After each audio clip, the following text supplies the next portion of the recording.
Contingency table. The next section deals with the contingency table. A contingency table or two-way frequency table is a table consisting of frequency counts of categorical data corresponding to two different variables. One variable is used to categorize rows and a second variable is used to categorize columns.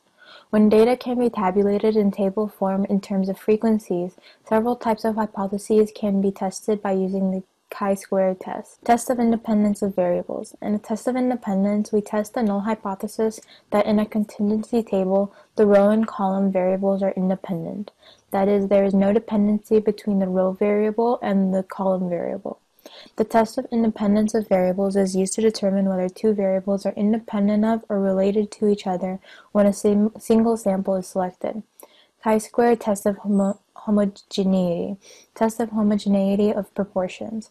A chi-square test of homogeneity is a test of the claim that different populations have the same proportions of some characteristics.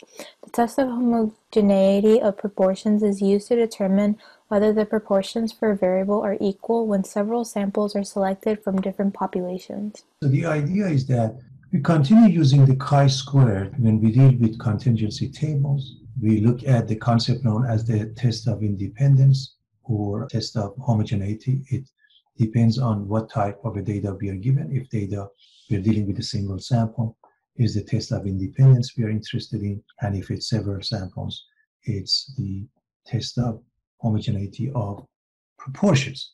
Now, again, we use a technology. It mentions what the technology is, and there are a couple of formulas that I want to mention. Again, E. When you have a contingency table, a bivariate table, then the expected value is calculated as the product of the row sum and column sum and divided by the grand total. Test statistic, chi-squared, is the summation that was mentioned in the previous page, O minus E squared over E. And degrees of freedom is R minus 1 times C minus 1. R is the number of rows and C is the number of columns. And then you go through the test of hypothesis, and H0 is the row and column variables are independent. There is no relationship between the two variables, whereas H1, the row and column variables are dependent. So that's the idea of a contingency table. This chi-squared test is used for contingency tables. It's used for goodness of fit